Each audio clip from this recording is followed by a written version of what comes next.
3 দিনেও জ্ঞান ফেরেনি মাগুরায় ধর্ষণের শিকার 8 বছরের শিশুটি। আশঙ্কাজনক অবস্থায় চিকিৎসা চলছে ঢাকার সিএমএইচ হাসপাতালে। কৃত্রিমভাবে তার শ্বাস নেয়ার ব্যবস্থা করেছেন চিকিৎসকরা।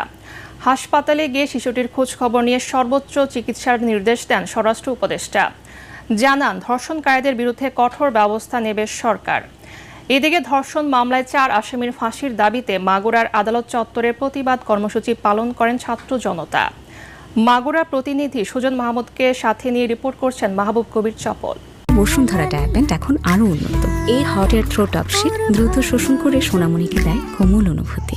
স্বজনদের ভালোবাসায় যে শিশুটির আনন্দে দিন কাটানোর কথা, তাদের হাতেই পাশবিক নির্যাতনের শিকার হয়ে জীবন মৃত্যুর সন্ধিক্ষণ এসে অবস্থার অবনতি হওয়ায় ঢাকা মেডিকেল থেকে তাকে নেওয়া হয়েছে সিএমএইচে।